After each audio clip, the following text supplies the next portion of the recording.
Salut au chemin de vie 2 sur la chaîne de Théa, thérapie holistique d'épanouissement et d'accomplissement pour cet horoscope onomantique du 26 avril au 8 mai. Alors c'est pratiquement 2 semaines donc c'est plutôt long.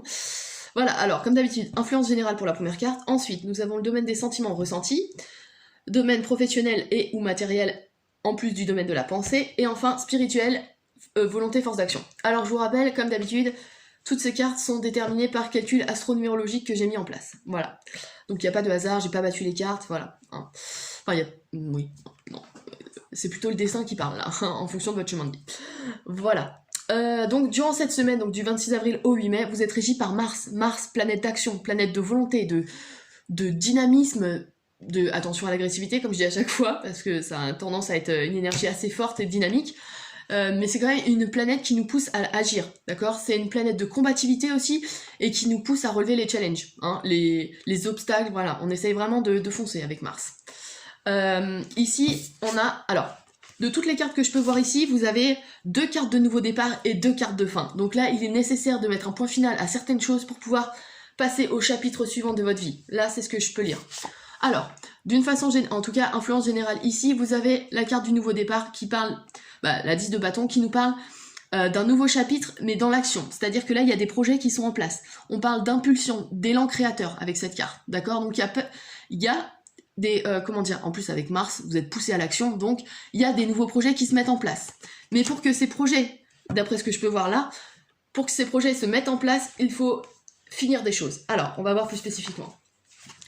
Dans le domaine des ressentis et relationnels, enfin sentimental, on a le 9 de denier. Alors, déjà, comme je vous l'ai dit, le 9 en numérologie, c'est la fin, c'est l'aboutissement de quelque chose. Ici, on a les deniers, donc j'ai l'impression qu'il y a une notion, alors, premier niveau de lecture, qu'il y a une notion de... comment dire, de fin, de création. Alors je vais essayer d'être plus clair, excusez-moi. Le 9 de denier, c'est la matière, d'accord? C'est les choses qui ont été construites. Ici, j'ai l'impression qu'il y a la fin de quelque chose, d'un projet fait avec un qui est en lien avec... Oh, je vais y arriver, excusez-moi, là je bug. Ah, il y a des moments comme ça. Donc là, on a la fin d'un projet qui était en construction, enfin qui est fini, et qui concerne, voilà, je cherchais le mot, qui concerne quelqu'un de votre entourage ou, enfin, plus ou moins proche, d'accord? Parce que là, on est vraiment dans le domaine sentimental, relationnel. Donc ça peut être quelqu'un qui avait, comment dire, investi de l'argent avec vous, par exemple. Ça peut être, là on est dans le neuf, donc ça peut aussi être l'argent dépensé pour des voyages à l'étranger. C'est une signification possible. Qu'est-ce qu'on peut dire d'autre? Qu'on met fin à un partenariat peut-être avec quelqu'un de votre entourage, enfin un sponsor financier, ou à une collaboration, mais financière toujours, parce qu'on est avec le denier, ou alors on a le ressenti qu'on est à la fin d'une ère au niveau de vos finances, ou des constructions qu'il y a dans votre vie, d'accord? Parce qu'on parle de matière aussi avec le denier. Donc là, il y a quelque chose qui doit aboutir, qui doit finir, d'accord? Ouais, ça peut être une rupture de, comme je vous l'ai dit, de partenariat financier, ou rupture avec quelqu'un de votre famille qui vous a prêté de l'argent. Enfin, pas rupture, mais vous avez fini de la rembourser, et voilà, tout est clean. C'est possible aussi.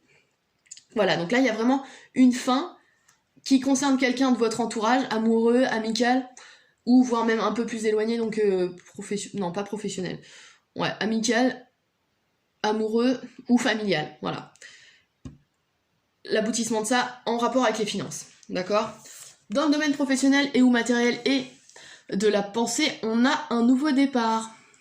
Alors, déjà, premier niveau de lecture, avec les épées, dans le domaine de la pensée, on a un nouveau système de pensée. On passe à autre chose et on décide de se libérer des anciens modes de pensée, et vous décidez d'être peut-être plus optimiste, peut-être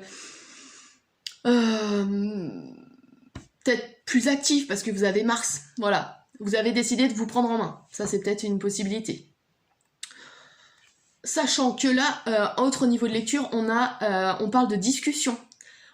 Le 10, c'est le nouveau chapitre. Les épées, c'est des discussions. Donc là, il y a peut-être des notions de promotion, de nouveau travail, de nouvelles perspectives d'avenir, professionnellement parlant. Ouais, c'est possible. Qu'est-ce qu'on pourrait dire d'autre? Je réfléchis. Le 10, donc c'est le nouveau chapitre. Ça, c'est sûr. Professionnellement, les épées, les discussions. Ouais, l'arrivée d'une nouvelle aussi. Ouais, parce que là on est vraiment dans le mouvement d'un nouveau, de quelque chose de nouveau qui arrive, d'accord? Ouais. Alors on est aussi dans le domaine matériel, donc là on peut aussi de discussions de transactions commerciales par exemple. On peut avoir cette symbolique là, d'accord? De transactions commerciales, de contrats qui gèrent la matérialité, donc l'argent, donc c'est possible. Ouais. Ou comment dire, vous négociez votre contrat aussi, votre futur contrat. Ça c'est une des possibilités. Ouais.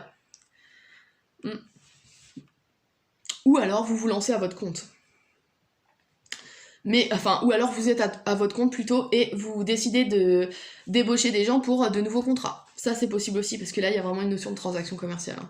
Mais le 1 est autonome, donc vous pouvez représenter vous pouvez être un auto-entrepreneur, enfin voilà, un artisan, quelqu'un de... Ouais. C'est possible aussi. Ouais. Et enfin, dans le domaine de la volonté force d'action, eh ben, on a une arcane majeure en plus. Donc là, c'est vraiment le domaine le plus important de cette semaine, enfin de ces 2 semaines environ.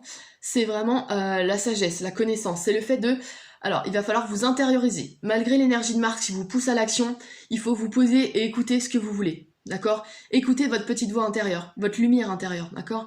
L'ermite nous parle d'isolement, d'introspection, d'accord? Il faut vraiment prendre un temps pour vous et savoir où vous allez, pourquoi et comment.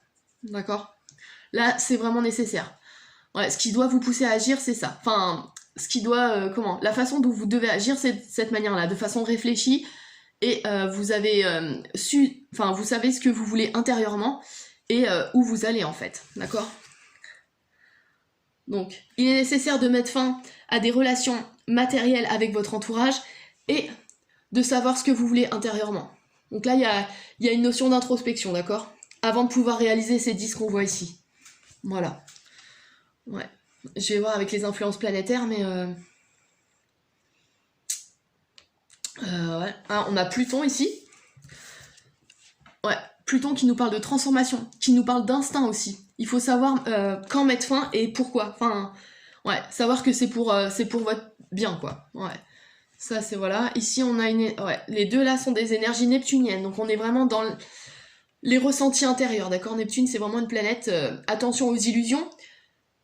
Ouais, et ne pas aller trop vite dans l'action à cause de Mars. Neptune va parfois vous promettre du rêve ou voilà, des illusions qui peuvent être un peu néfastes. C'est là que l'ermite intervient et vous dit de faire preuve de sagesse, d'accord?